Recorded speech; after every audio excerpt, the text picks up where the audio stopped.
Hello and welcome back to the show. I'm your host, Julia Scoville, and thank you for joining me on Unleash Your Inner Athlete today. Now, I know things are really tough for many people out there at the moment, particularly if you're in business and you've got worries about that, worries about your finances and other things as well. But it's times like this, you can start to feel very stuck, very overwhelmed.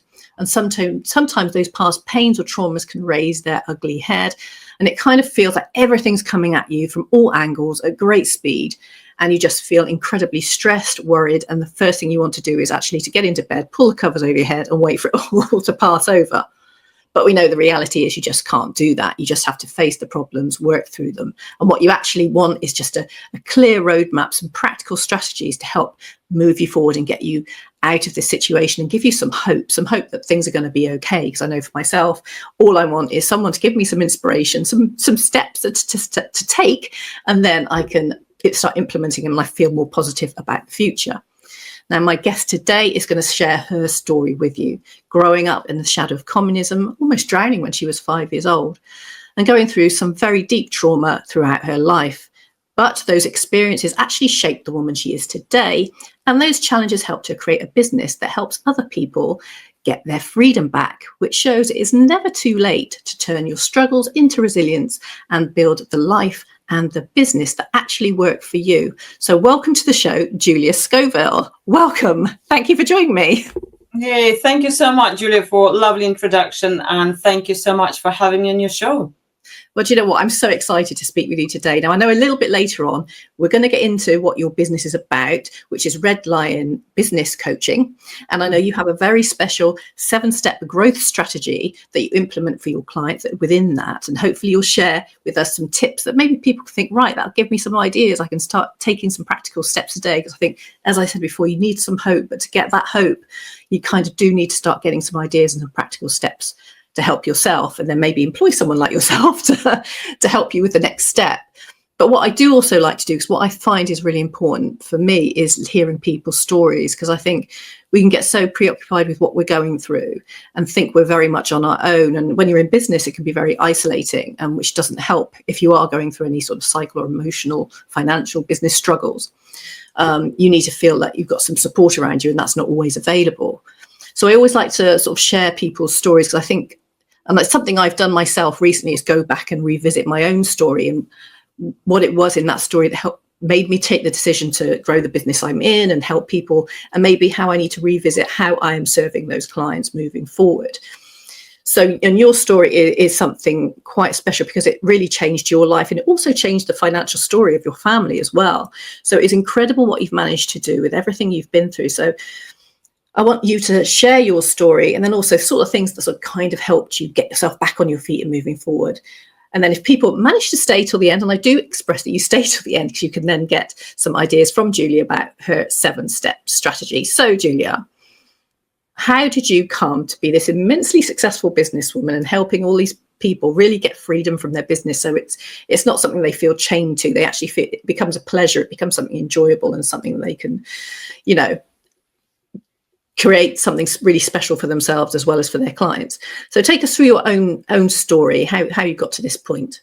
Absolutely. How far back would you like me to take it? As far as you want to. This is your stage. Yay. So I guess I'll take myself back to the childhood, because as we all know, lots of strong beliefs and ideas, behaviors do get developed around that time. And almost like create a blueprint of who you are. So I'm from Belarus. If you never heard of Belarus, it's between Poland and Russia. So post-Soviet Union bloc, as you mentioned. I did grow up during communist time until age 13, which obviously has its own ideology around money, wealth, and how you need to portray yourself, those beliefs and ideas.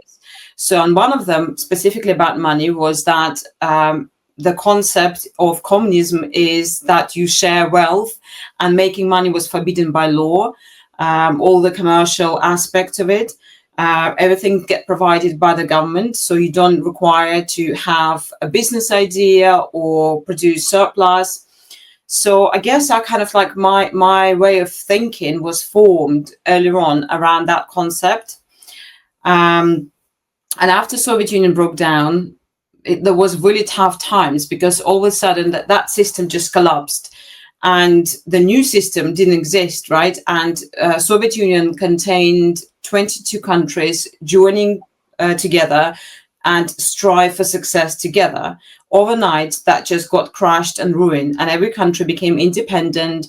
And that's when currency started to develop in each country. All the agreements, how do we trade, what do we do, whilst all this been, I guess, happening. Because in Soviet Union, how it's operated, let's say if you're creating a tractor, so wheels of the tractor might get produced in Ukraine, and the motor will get produced in Kazakhstan, and maybe Belarus will assemble it together. So you can imagine when communist has crashed overnight, all of those productions and all of those factories, and like this kind of system collapse. And now what do we do? How do we construct those tractors? So whilst it was all regulating, obviously it had massive knock effect on economy, on produce, on people, on lifestyle. And I did experience a time of rationing. So I remember, like, I had to, on a 1st of January, which obviously just first day after New Year, me and my mum and my little sister, we went for a walk in the morning. And as we were walking, there was a huge queue outside of the shops. And my mum was like, oh, I wonder what this queue is all about. And they just delivered sugar into the shop. So my mum said, let's queue up. So I remember very vividly, we queue up like an hour, if not longer, outside of the shop just to get in, and then another 3 hours inside of the shop. And the whole shop was just like a maze, full of people. Like, it's literally just like there wasn't space to move about. It just was full of people, because you can imagine in the winter time in Belarus, it was -20, so nobody wanted to be outside. So people tried to get inside. And we queue up just to get like 5 bags of sugar. So yes, that was the tough time, I guess. And all those experiences that I had in my life, and like you mentioned about me drowning, right, when I was 5 years old, I think that was like profound effect that had on my mindset and my mentality and how I operated. So I'll share this very briefly, what this was. So when I was 5 years old, me and my dad went into the river, and it wasn't really deep, so we walked, but the stream was quite harsh, quite fast, the current. So my dad said, you go back and I'll carry on just enjoying myself here. Because this was man-made river, I've managed to walk and then encounter some sort of like a hole, like it was quite deep hole. I wasn't able to swim, so obviously I start to sink, I start to drown. I was asking my dad for help, like shouting, Dad, and just going under, Dad, going under. And then at some point I got so tired, I thought, you know what, this will be last time me just shouting for my dad, and I just go, that's it, I'm so tired, I can't do it anymore. So and I did, I just like final breath, Dad, and I just went down. And it's interesting because it's, I think I had out of body experience in that moment, because I could see myself slowly going down on the bottom of the river. And as they do in movies, all my little life, 5 years old, just like start to flash in images in front of me. And I hit the bottom, and I thought, okay, well, they were going to find me here, bury me, in a few days' time. And, like that's it. And it was like really calm, very serene experience. And I can almost like see myself in this muddy water, just slowly sinking down. And then before I know it, I can feel some hands grabbing me. And it was my dad. So he found me, brought me up. And so he saved my life when I was 5. And I guess after that, after we got back safely on shore, I thought about the whole experience. And I thought, how dare I gave up so easily? How dare I said to myself, oh, yeah, I'm just tired. Let's just don't do anything and just sink in, and this will be it. And I thought, Julia, you should have tried, like die by trying rather than just giving up. And so I kind of like told myself off in my head. Even though you were only 5. Yes, even 5. And I guess that belief formed me and who I am to date. Like I'm not quitter. That's Yeah. number one. Number two, I'd rather die by trying than just give up and think, oh, I'm tired. This is not possible. And I also think, actually, my mum, bless her, she's not with us anymore, but she passed on really great wisdom to me. She always used to say, in any impossible situation, there are three exits. And people go to me, so what are they? I was like, well, I don't know. You have to think about them, but there are always three. Like find them, use your imagination. So I guess combination of those beliefs really shaped my personality and who I am to date. And I guess like that, and then combination of me wanting to move abroad because, like my country was going through tough times. And I don't know, like I had this urge to move abroad, for some reason. It was very strong feeling inside me. And I was a young woman at the time and I was dating. And even like my latest boyfriend, I knew it's not going to be forever. I knew I'll be moving abroad. This is just like short-term relationship. So when opportunity came to move to UK when I was age 20, I grabbed it. So I came to UK, and my story is like typical immigrant story with £100 in my pocket and one hold-all bag. And I arrived to Victoria bus station in London with very limited English, but big hopes, big dreams, lots of determination, and thought, you know what, I really want to make something out of it. And yeah, I guess I've applied myself. I've started from very basic jobs. So my first job ever in UK, actually, I came as a strawberry picker. So that's I guess the program. So I came to Cambridgeshire, I was picking up strawberries on a farm. And then I thought, you know what, like back home, actually, I was a law student. So for me, all of a sudden it must feel like a bit of a come down, surely. Yes, it's felt, but and you like not unusual, but it's felt this is not who I am. But my English was limited, so I couldn't go and be a lawyer. I couldn't go and get office job. So I guess that pushed me also to improve my English and work at it really, really hard. But yeah, so I guess that's the first job. Then I got a job as a cleaner in a pub. So I was cleaning kitchen. And I remember actually very vividly once, I was like, oh yeah, this job, I don't need to talk to anyone. I'm cool. I'm just come, get my money, leave home. And I remember one evening, the owner of the pub, lady, she said, Julia, I'm so busy tonight and my waiter just called in sick. Can you step in, please, and take orders? I was terrified. I was like, no, I can't do that. I can't speak English. And she said, all what you need to do, just ask, what would you like? Just one phrase. And then write it down on a pad and take it to the chef. Job done. I was like, okay, like I'm not a quitter, right? I do take a challenge. So I was like, okay, I'd rather try dying. Okay, I was terrified. But also one thing, that pub wasn't serving traditional British or English food. It was Thai food. So I'm coming yes, I'm coming to take order and I'm asking, what would you like? And all what he back, Xing Ting Champagne. I was like, excuse me, what did you say? Xing Ting Champagne. I was like, okay, whatever. Just write it on the pad, go into the kitchen, giving it to the chef, and he's like reading, Julia, what is this? Like, we don't have that in the menu. Go back and ask again. Number 25. Yes. I should have said that, but I'm not sure. I don't think it's actually maybe was. Well, I was just thinking if your English wasn't great and having to write everything down. But yeah, I guess it's just like one of those funny moments. And then my career has progressed as my English as well. So I started having retail jobs.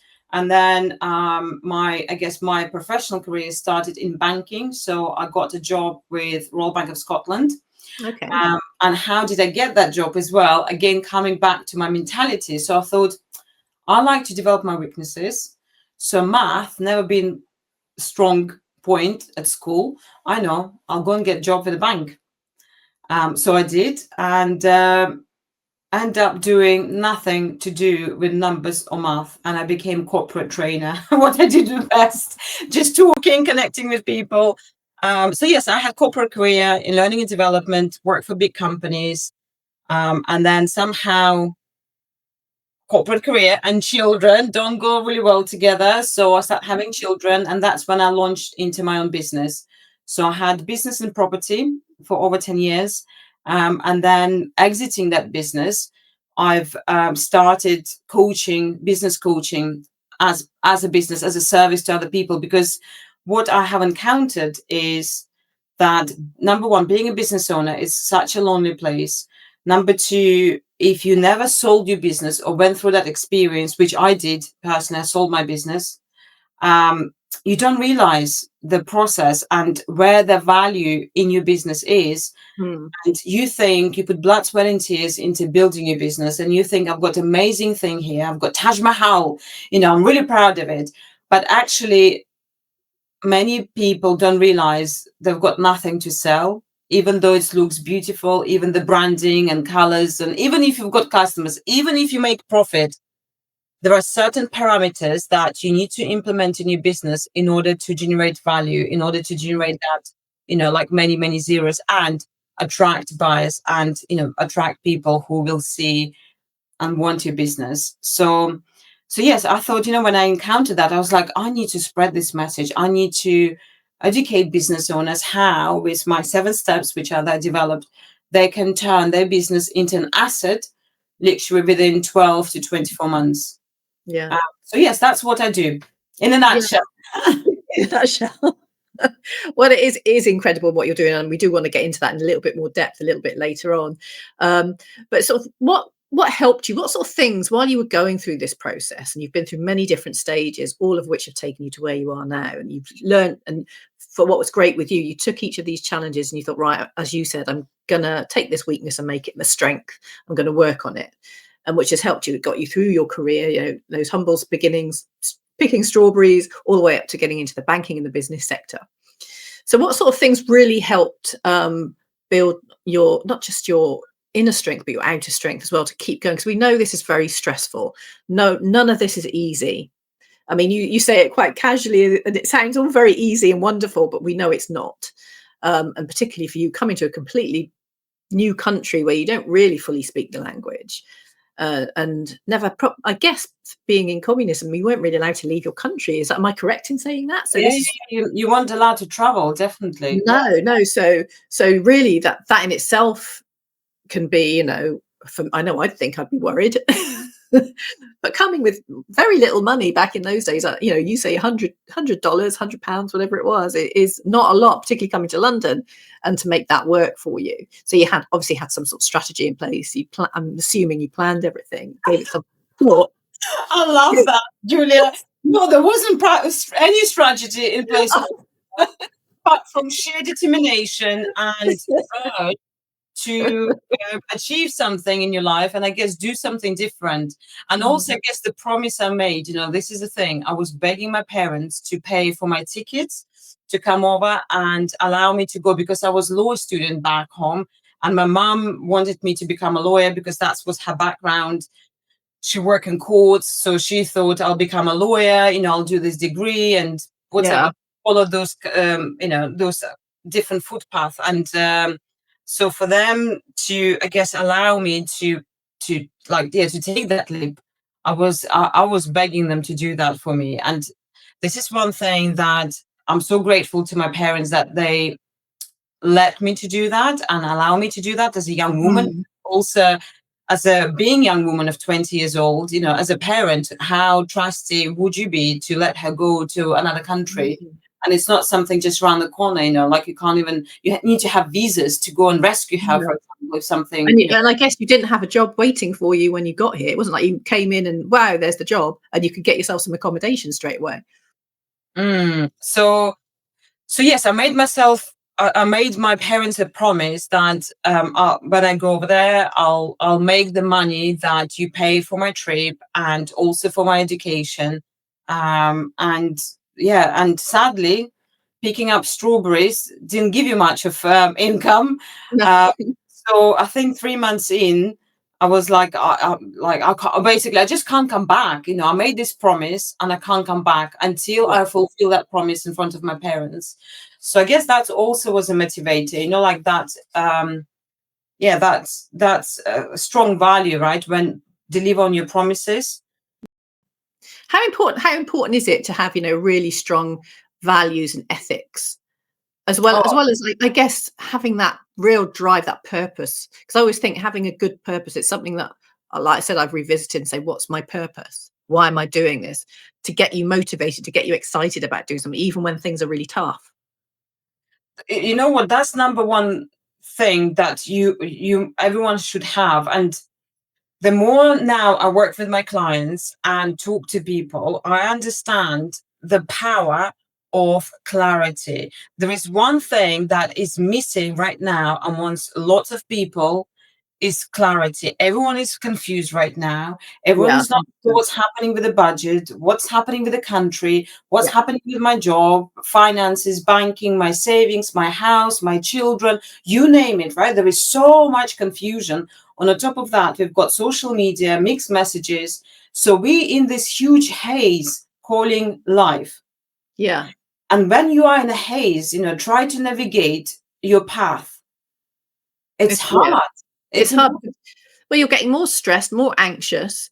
And what that does to the body, it kind of stops the sort of blood flow getting to the brain. And this is why people can't think straight, and they get very confused and they can't focus. yeah. Um, so like you say, social media, when I've gone on social media and you're looking to see if anyone's got any good advice or tips or strategies, and it's different people telling you all sorts of different things. And that just compounds everything you're feeling. And I think it's what I said earlier about, you need a practical strategy. You need that to take you forward. Absolutely. And like simple tools that I utilize with my clients is to create that clarity. That's, like in my steps system, that's step number one. Start with the end in mind, like have that strong vision, because when life throws lemons at you, but you don't have that strong vision, you will be heading to different directions. You'll be pulled left, right, and center. Mm. And if you don't know where you're heading and you get pulled, it will take you longer to reach that destination. And Mm. becoming laser focused in what you want to achieve, what's important to you, not someone else.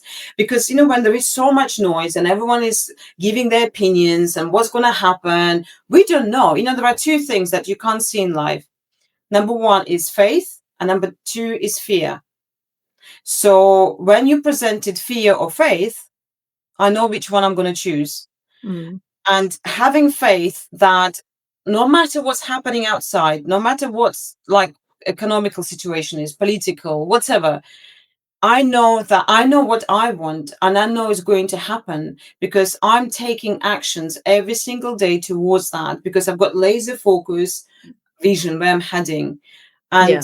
to have that clarity, the more I think about it, the more I think to have that clarity will avoid people to feel depressed, to avoid people to feel low, to have that confusion, to like basically just being overwhelmed. Because once you've Mm. got clarity, you become unstoppable. There is nothing to stop you. Like imagine you talking to Olympian, right? Like you do lots of sports people training. People who are training for some sort of competition, they know exactly what needs to be done every single day. Would you agree with that? Yeah. Yeah. They There's know always what a plan, there's always a strategy. Everything is thought out in advance to know, so they know exactly how they've got to train, what they need to be eating, what they need to do on which day, to get maximum performance. Yeah. And that becomes so easy for them because they're not feeling overwhelmed. They're not thinking, oh, what time shall I wake up today? What time shall I go to bed? What shall I eat? How much do I Mm. exercise? It's so, so easy. But to have that clarity on the first place, you need to take time out to think, to reflect, to have that crystal clear idea. And Mm. I'm not going to go too far. You probably can see in the background. I've got a couple of things, like I've got blue picture there. I'm going to bring it over a bit. That's my clarity. I really want to own a yacht, so I've got it here. And I guess another clarity, my vision board's just here. So that's exactly how I envisage my life here. So it's there for me when I'm working and I'm talking to clients, I'm having a bad day, I'm not sure, I feel overwhelmed. I Mm. just remind myself that that's where I'm heading. And whenever opportunities come your way, or people suggesting partnerships or providing you with ideas, always ask yourself a question: does this opportunity, this idea, this whatever will support my vision and add, or actually will take away? Yeah. And if the answer is going to take away, you just very kindly say, thank you so much for your opportunity. Really value you thinking of me, but it's not for me right now. Nobody says that you're not going to touch it ever again. But for you right now, that's not a priority. It's something that you can park and continue being laser focused on your dream, on your, I guess, like on your vision, because people will be pulling you into their directions. People will be asking you to come enjoy their vision. So you need to become very crystal clear and set those boundaries for yourself first.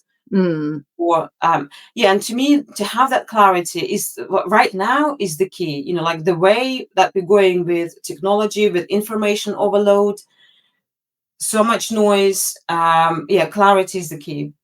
Yeah, and I think, like you say, it's getting very, very focused, and sort of, and it's not just about your vision board; it's your diary. Is your diary really set, for what you want to achieve within that time? So say by 2026 you've got a project you want completed.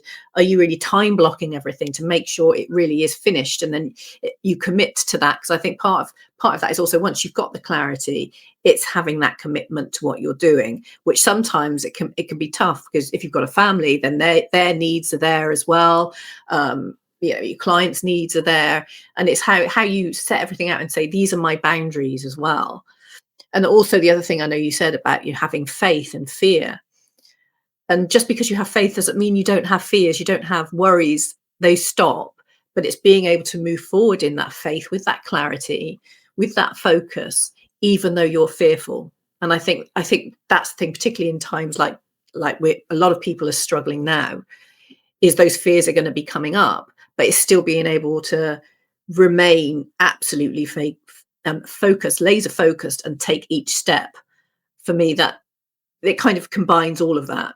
Definitely. And like fear is very interesting thing, actually, because fear, if you observe fear in yourself, it's a great feedback to have. It's amazing to notice yourself that you're fearful of something X, Y, and Z.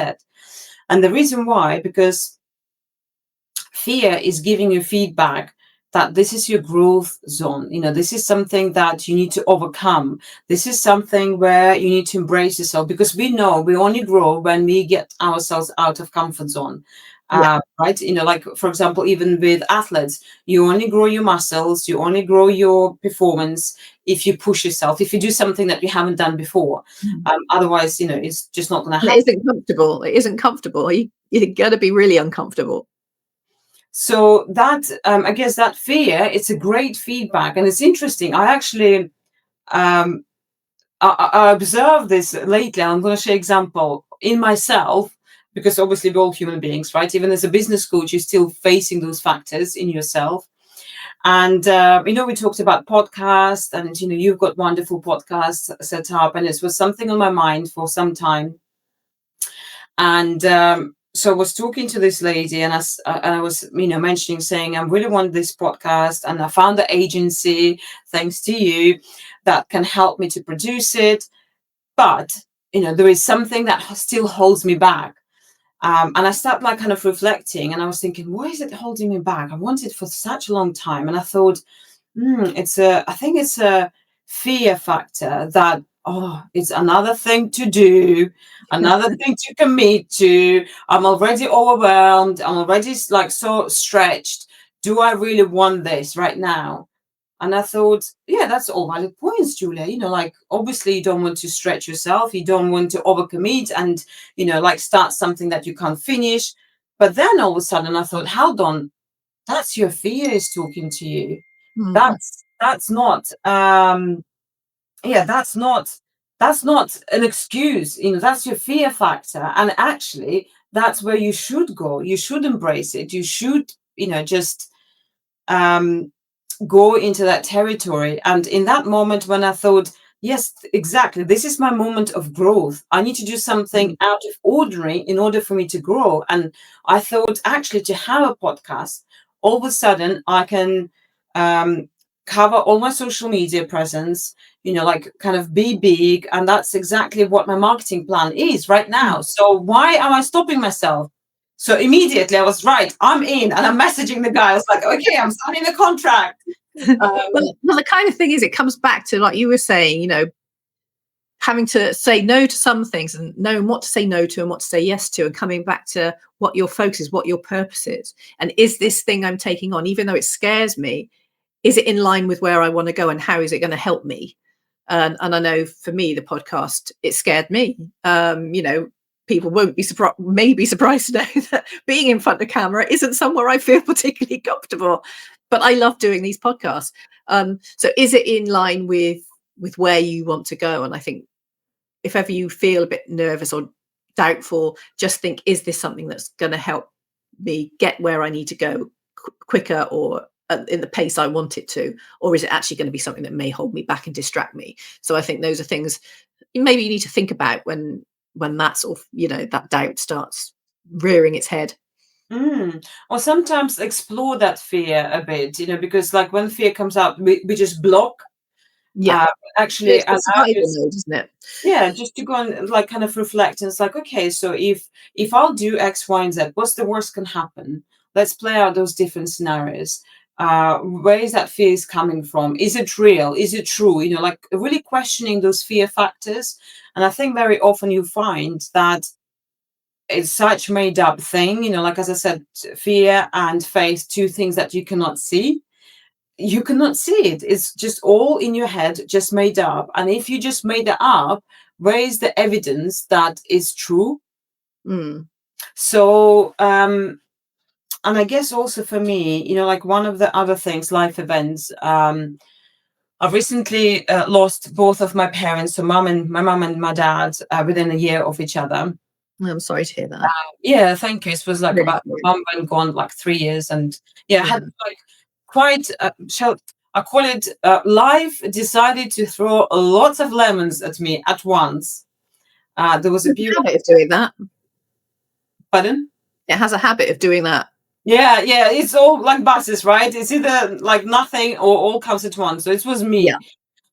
So I guess like I've lost quite a few people, or like people who was really close to me had like very dramatic health issues and stuff like that. So it's really made me question how precious our life is. And once you're gone, like this is the experience, I guess it's made me think when I was clearing my mum's possessions, and I was picking up all of her beautiful dresses and all of the clothes, some of them still be with labels. And remember how we used to pick them, how excited she was, how we were excited, me and my sister, about her wearing it and for what occasion. And I thought, what this for? She picked them, but she never wore them. She never had a chance or opportunity, or she saved them for better day, for whatever, like for something else. Yeah. And it's really, and then obviously like she's not here. And then I was thinking, what do I do with this? I don't want to wear it. It's not my style, not my size. Like what do I do? I pass it on to charity, or like do I throw it? It just became meaningless piece of fabric. Whereas before it has amazing meaning. So it's made me think, whilst we're here on this earth and we're operating, we're still alive, to do meaningful things in your life is so important, because when else you're going to get another chance like this? We don't know. So when you have fear, when you have those doubts, when you feel, I guess, like depressed, down, just appreciate that you've been given amazing gift, which called life today. Like you woke up today. How many people didn't wake up this morning, right? You and me did, but how many people didn't? So like attitude of gratitude is another powerful mindset tool that I practice every day. And I also practice it not just for the current thing that I do have in my life, but for the future things as well. So I'm projecting. I'm really grateful for my yacht that is coming to me. yeah, just a simple thing. Grateful that I opened my eyes this morning. Grateful that I've got nice clothes, warm house, full fridge. That's just amazing things. That's enough to feel, I guess, feel that you alive, that you've got so much resources that other people don't have. Yeah. And yeah, I guess that's my mentality. This is the mindsets that I thought, especially going through those, like losing lots of people at the same time, made me think how precious our life is, and it's really now pushes me to get myself out of comfort zone more and do go into those challenging situations and fearful things and take the leap, because if it's not now, then when? Like how long we have left, we don't know. So you might as well leave the footprint on this earth here now for yourself, for your loved ones, and do something amazing. Yeah. So how do you manage to keep your energy for all these things that you're doing? Because I mean, I guess I always bring everything back down to health and fitness. That's my thing. Because I always say, when it came to all the things I've been through in my life, that I thank God that I was super healthy and fit, because I think that's what got me through it without me, what's the word, crumbling, if you like. So what kind of things really give you that energy? How do you support your body internally and externally? Yeah, well, it's interesting you said about the body. I true believer that our body and mind links, right? It's one. And there is that saying, in healthy body, there is healthy mind.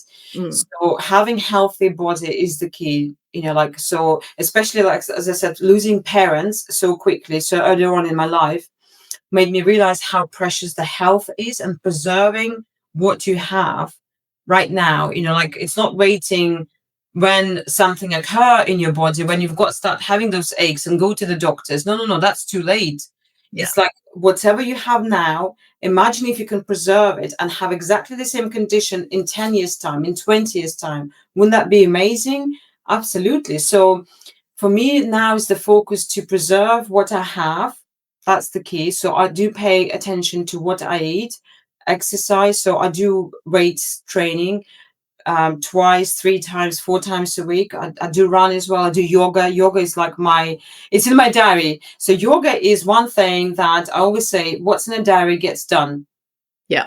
So I book yoga each Friday, 9:30. It's in my diary. And I protect it like a hawk. No client appointments. Nobody can change it. And I won't change it for anyone, because I know that's your boundary, isn't it? This is my Yeah, time.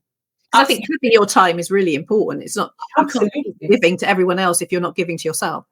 And it's me booking me, it's me booking me on a date, like health date or whatever. I need to take myself out, like for those health and also what I've encountered, the power of habits and also consistency. If you have this in your diary, like I know I booked it each Friday, that's it. I don't have to think about it anymore. Like I know even throughout this week, I haven't done my weights. I didn't go for a run. That yoga is in my diary. And all I need to do, just show up. I don't have to think about it. I know that consistently I have taken care of myself every single week, at least once a day, like one morning, to do something for myself that nourishing. So that's another thing when I work with my clients, I ask them to do is to book consistently in their diary that time for themselves, whatever they enjoy doing. Some people, not runners, but they like walking or swimming or whatever, Zumba, whatever that, whatever cycling, but something that they will enjoy in terms of health and fitness.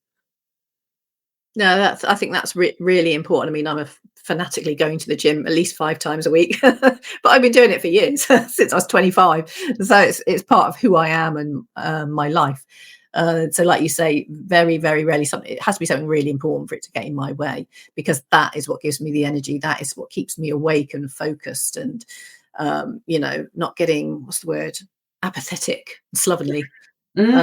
It gives me confidence in myself. It gives me pride in myself. I feel even when I don't feel like it, I'll still go, because I know once I've done it, I'll feel great and I'll have energy for the day, and it'll give me a much more positive mindset, which I think is really, really something you need if you're going to, be working on your business, and especially if you have people working for you as well, because you've got to lead by example, is it? Absolutely. I never like working, like I work with like number of clients, right?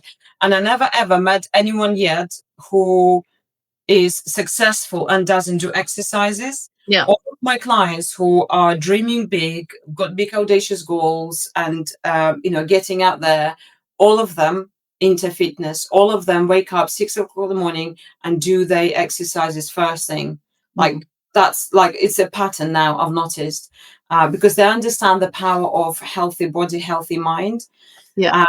And it's interesting also what you said about like you've been doing those exercises for a long time, and consistency is the key. But also, I guess what I would like to share with the audience, that there will be times when you're not consistent with your exercise. There will be times when you just fall off the wagon, and very negative self-dialogue kicks in, as we know, and that consciousness, that heaviness, like really sinks in. Oh, I haven't been doing any exercises for over 6 months now, and like I should really come back to it, but you can't. And that one thing I encountered, and this is really interesting. This is like true story. So when my mom passed away, I thought, that's it. Health is important. I'm going to be super healthy. I'm going to preserve my health. And I start to exercise like crazy, 4 or 5 times a week, doing weights, really careful with my eating.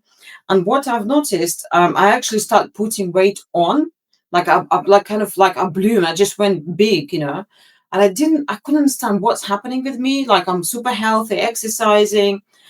And then I realized that it was too much for my body. My body was already in stress, Yeah. and stressing it with exercise and all this regime was too much. And I thought, you know what? I need to listen to my body here as well. I need to be kind. And I thought, okay, I'll stop. I'll give myself a bit of breather, and I'll digest all these emotions.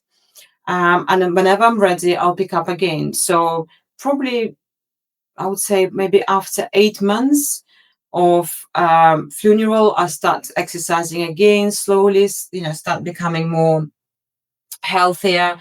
Obviously, I put weight on during that time, but I knew exactly what I was doing. I was kind to myself inside of my internal dialogue. Uh, Mm. and so I started getting back into fitness and health again. And then sadly, my dad became ill and then also passed away. And I thought, here we go, Julia. We've been there before, haven't we?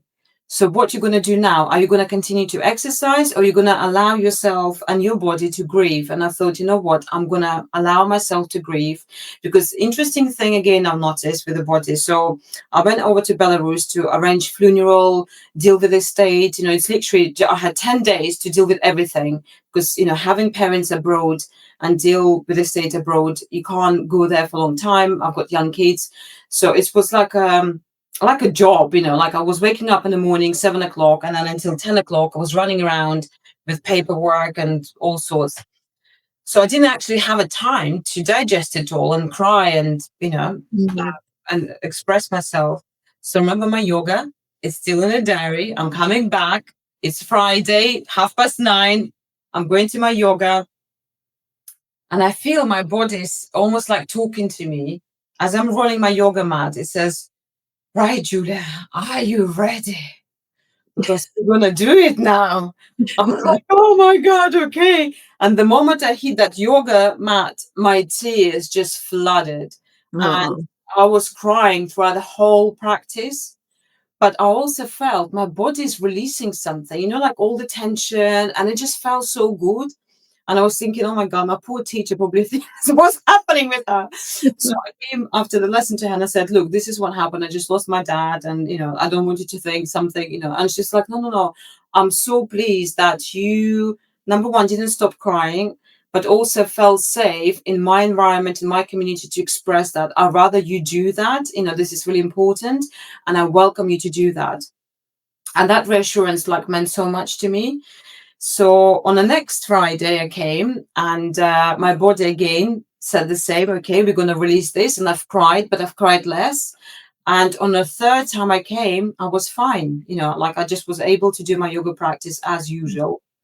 And that was a beautiful observation for me to understand also how my body copes. It's not just the mind, but how much we store in our body, the tension, all those unresolved things. And yeah, like now I'm definitely much more present with my body and what it needs right now and how it acts, and allow myself, like there are times when I haven't exercised because I just, whatever is happening, but I know that I need to come back to it. So I always bring myself gracefully and gently, right? Okay, Julia, now it's been 2 weeks. You haven't done running. You haven't done your weights. Let's get one in. Let's bring you back on track. Like nicely and gracefully, rather than like harsh dialogue that I used to have in the past. So yeah, I think that harsh dialogue can be counterproductive sometimes. And you're right. You do have to listen to your body, because there are going to be times you're just not going to be able to manage it for one reason or another. And I think the key is not to beat yourself up and say, I have to do it, because if not, what's going to happen? And you go into the negative spiral. So I think it is really important. And I think the more you do sort of tap into yourself and do all the breath work, do the meditation, yoga, whatever it is, you do have more of a connection to your body. And it does tell you, if you listen, and it takes listening, what is my body telling me? What is the next step? And I think that this is something that's really great about, once you get into body mind connection and you do start going on this health journey, if you like, is that ability to tap into your body and use it as a tool of direction, if you like. What do I need today? Is this serving me today? Maybe tomorrow be able to go and do the weights or do a marathon, who knows? But on that day, what do I need? And it comes back to focusing in on your own needs rather than maybe all your other commitments, if this is something that's important to you. Absolutely. But let's get into a bit about your business now, because this is really exciting. Making your business into an asset. We love that. We love assets. Your health is an asset. Your body is an asset. How do we make our business an asset? Because obviously this is something, when people are going through worries about their finances, how are they going to come through the other side? And, I want to have this thing that I've built, that I've put all my life and energy into. If I need it, it can actually give me something back. Absolutely. So I am a great believer that your blood, sweat, and tears need to be monetized, right? So, and business is an amazing asset that can produce income, and also that you can monetize right at the end as well. So, I guess what I have been doing, with my first client ever, I thought I'm going to give him everything that I know through my corporate career. So when I was with banks, I've seen how large operations scale, how they operate thousands of people towards common goal. And I was integral part in many different projects, like when banks, for example, brought self-service machines into the branch. Like I was consulting with heads, how we're going to train people, how we're going to implement it. And also I've seen how, I guess, corporates get so many people to understand the common goal and everyone to be aligned. So it is big machine. And as we know, corporates are brutal, but people love working for corporates. So then once I've learned that, I've applied the same strategies and approach to my own businesses, even though they were like startups and little. I remember very vividly with my letting business. So I had letting business. We had about like 5 employees, and I used to have training sessions at my kitchen table in my house. We sat all around. I remember my business partner said, Julia, this feels really corporate, like, do we need to do this? And I was talking about mission statement and values. And I was like, oh, we do, because it is important. I understood the importance of it even then. And I guess from day one, I was building my own business with exit ready strategy, because I knew that business will be up for sale. It wasn't passion. So from day one, everything that I was doing, I had in mind that someone is going to buy it, raise the value, what they will be looking for.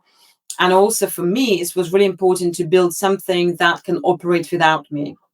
Because when my business was doing that, when my business was actively growing, I look at pregnancy test and it's gave me bad news.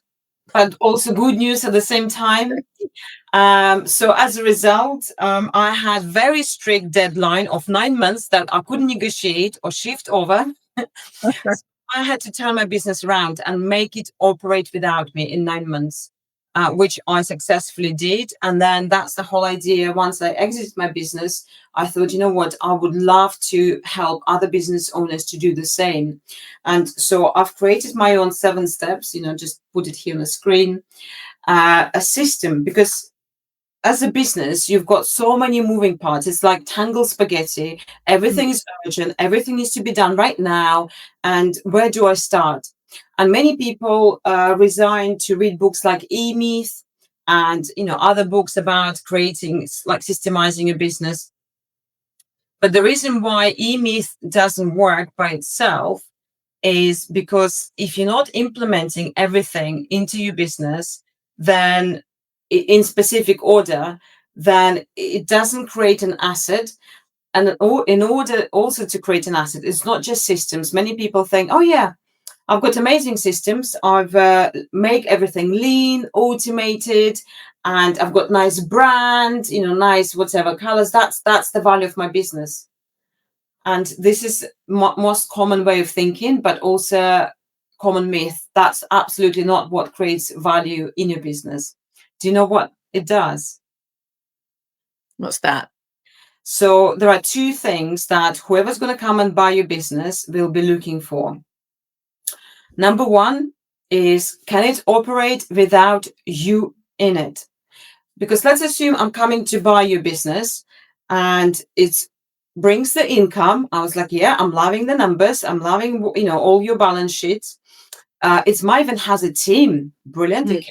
You've got customers. Fantastic. You've got your brand. You've got your logo. You may be even well known in the industry. But then if you tell me, Julia, on Fridays, I do payroll. On Tuesdays, I'm having team meetings. On Wednesday, I'm turning up to networking events. And we agree, I'm going to buy your business at, let's say, £5 million. What am I buying? If I have to do all that, 3 times a week, I'm buying myself expensive job at 5 million. No, thank you very much. I'm not. So that's objective number 1, to make sure that your business can operate without you. And that's when the value goes up. And number 2, I want to make sure that what I'm buying with my, £5 million can bring me returns. I don't just buy a business for the sake and hoping for the best. I'm investing, right? Those funny. If I do have £5 million, I must have done quite well in my life, right? Yeah. So I'll be looking for returns. So does your business can produce recurring, but also predictable income? And that question number 2, if right now your business is not producing recurring and also predictable income, then it's huge risk to me to spend or invest my 5 millions into your business, because it's like I'm giving it and then hoping for the best. That's not how investor minds work.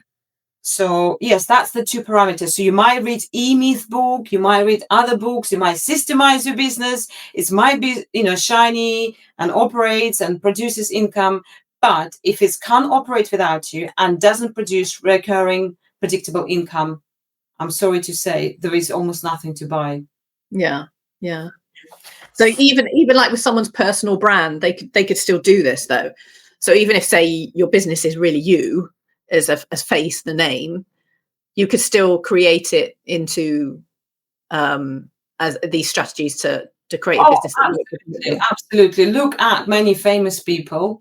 The examples I'll use, let's say, pop stars, footballers, they're all producing perfumes, their own perfumes, their own clothing lines. Those businesses operate without them. They have no idea what's happening. All what they do, just sign a contract with their face on it, do the advert. That's all what's required. Everything else, the production, the delivery is getting taken care of by someone else. Absolutely. Personal brand. And actually, it's interesting. Personal brand is becoming more weighted in terms of more valuable asset than a company brand.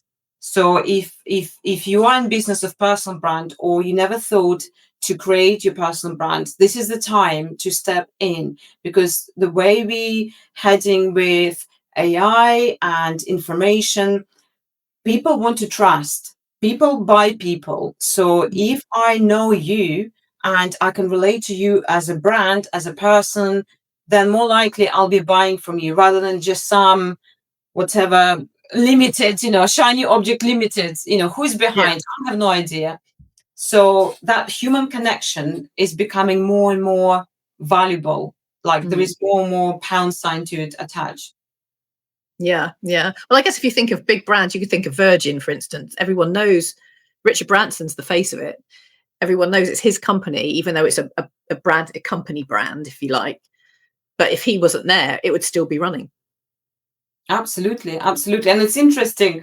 My sister lives in Paris, and she has this restaurant nearby where she lives. And she said to me that this restaurant, they produce their own bread, and the bread get produced and the menus get designed by a guy who won equivalent of like MasterChef or British Bake Off program in France. And she happened to have a chat for the business owner, and she found out that they're promoting this everywhere in on the website, like powered or designed by this famous chef. So everyone, when they come to this restaurant, they've got concept and idea that chef is in the kitchen cooking, and that chef is there. It's almost like his restaurant. Absolutely not. That chef turned up on one day for the opening, cut the ribbon, took a picture, enjoys his day, and all what they do, just using his personal brand to market, and he just gets loyalties and profit share, whatever the agreement is. So yeah, personal brand is absolutely perfect. So Julia, take us through your top tips. Our top tips for what? for exiting and making your brand strategy. So, I'll quickly go through my 7 steps. So step number 1, start with the end in mind, right? Know your final destination. Who are your buyers? Who is going to buy your business? Why do they want? Is it competitive? Competitive is always the best, because they understand your market, they understand your industry, they understand the value of your business much better than anyone else. So think about, who amongst your competitors, who might be interested, or who is going to buy, and the reason why, right? Start with the end in mind, but also have end or goal beyond the goal. So once you sold your business or you exited, then what? For what purpose, right? So we go a bit deeper. Once you've got that idea crystal clear in terms of the vision, the lifestyle, but also money-wise, we always attach a monetary number to this. Then we trying to understand step number 2 is your business compass. How are you different from anyone else? And I use an analogy of coffee shops here. If you name me a couple of coffee shops, which ones are nearby where you are? Oh, you've got Pret, you've got Nero, and the main high street ones, aren't there? And what's the other one? Costa. Those are the 3 main high street ones. Let me ask you a question. What do they sell? Coffee, pastries, sandwiches. And price different to the same?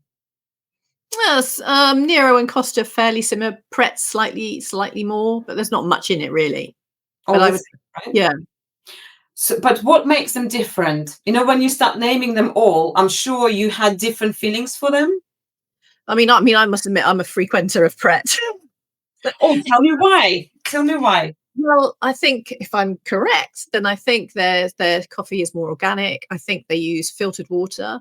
I find the coffee, because I always have espresso, so I find you can always tell how good a coffee is by the taste from an espresso. And their coffee is pretty. I've had better, but their coffee for a high street local branch that you can just get to quickly, because convenience is really important to me, is theirs is the best, and you get a good amount as well. So it does cost you a little bit more, but having said that, you can join their, I'm going to promote Pret here, you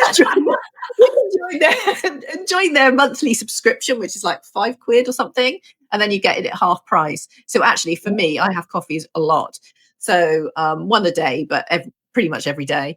I actually save a tremendous amount of money than if I was to buy it at full price by doing it that way. As for Nero, it's kind of cozy in there. I quite like the coziness of it, but the coffee's not bad, but you only get a very small amount. And Costa and Nero fairly similar on the amounts. But yeah, I would say probably I don't really go into Costa and Nero that often. I guess being half Italian, maybe Nero, I would offer the pastries and and the cakes if ever I fancy something like that. I'd probably go for more. I think it's just a bit more cozier than Costa. And they vary from branch to branch as well. Some, Pret is always very clean and hygienic and friendly. But that may be because I go there quite a lot, so they know me. But, you see, you just named everything that. Can you see how you spoke about it? But you hardly spoke about the coffee, like you said about the amounts. But it's more about the friendly, the cleanliness, the water, the values. So you spoke about something that unique, right? About that brand, specific brand, and about the values, about the mission, because Pret has a very strong mission. They want to. I think they support organic farmers as well with coffees. They're quite sustainable, and vision as well. Like when you go to Pret, they've got like on the walls, they've got like numbers and facts and figures, isn't it, about what they're doing? So this is what you need to do in your step number 2 in your business. If you don't have clear values outlined, mission statement, vision, and team culture, then you're just blending with everyone else. Yeah. Like the one be Julia talking about so much love and passion about your business and your brand and what you do, and know exactly how you're different. So that's number 2. And lots of people or business owners like, oh yeah, I understand, like we need to have values. Well, let's just say trust is important, let's put trust on our values. But actually, what does it mean? Like all that needs to come from within. You really need to connect with that value. And educate your team. So that's your business compass, number 2. Number 3 is your business pulse. And your business pulse is your financials, your KPIs, your projected income, all those kind of things, your marketing machines as well, and sales. So it's that internal part when I said, if you can create predictable recurring income in your business, you can measure it. Oh my God, the value of your business will go up. Everyone would want to buy you because what you have created something unique, right? It gives me confidence as investor that my money will be working 5 times back. And I know exactly by when, because I can calculate, because you can give me those stats and figures. And then, of course, once you've created those machines that that can produce sales, you need a strong team to service it. And also, team is the part when you exit from operations, from when you're moving from being business operator to a true business owner. And there is a way how to do it, like all HR structures, learning and development. There are 2 things that you need to implement in this as well. Your team is one of the biggest assets in your business. And lots of people worry about AI. And it's like, don't worry about AI, because actually your biggest asset and how your team cannot compete with AI, or how AI cannot compete with your team or your people, it's their brain. Lots of people recruit people for doing the job spec, like doing the jobs bullet points, I would say. But they're missing massive point that you don't utilize people's brain. If you only tell them to do what's on that job description, you're missing out hugely, because we such powerful tools. We as our brain, we've got faculty of creativity, intuition, all those things that AI cannot fulfill yet. I don't know, maybe there are others developing quite fast. Nevertheless, so spending time in that operation and see how I can empower my team, how I can make my business to improve, self-improve. So continuous improvement culture is another one that I do in a mix, and also personal development. So you putting like a boosters into your well-oiled machine. Number 1 booster is continuous improvement culture, which allows your business to continually improve by itself without you, and be current. And then also personal development for your team. So they're constantly sharpening the tools, sharpening the skills. So, and when those two are running, you like your business is unstoppable. You can achieve so much without you again in it, rolling the sleeves and doing the and picking up, like all the poles and Yeah. carrying. So step number 5, it's lean plus mean equals capacity. So how we can do more in your business with less. We don't want to recruit more people. We don't want to spend more money. We want to utilize what we have and squeeze the lemon, squeeze the juice. And this is when you utilize your people as well and review all of your customer journey from start to finish and eliminate all the waste, like you just get rid of it. So you've got more capacity to accommodate more business. And once you manage to achieve that, then you document everything into your training manual.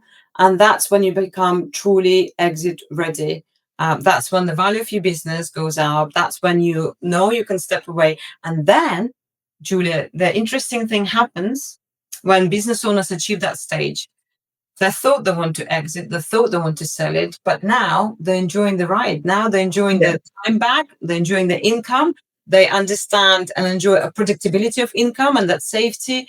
And they know that now they've created insurance policy for themselves that they can cash in at any time.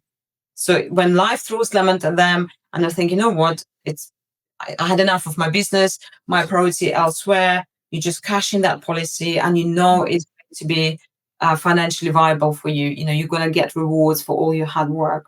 Yeah, nothing sounds better than that. That sounds amazing.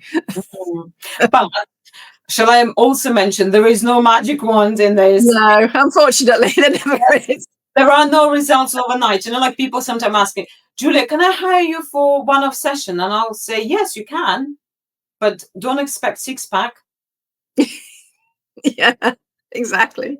Oh, look, Julia, this has been an amazing conversation. I've learned so much for sure. And your strategy is just, I think a lot of people will be buying into this now and thinking, yeah, I think, I've learned a lot of things I can start thinking about my business moving forward as well, particularly as you get older. You like to think, right, I want to retire well and enjoy the rest of my life, because time for yourself, time for fun is just as important as enjoying your business and helping others.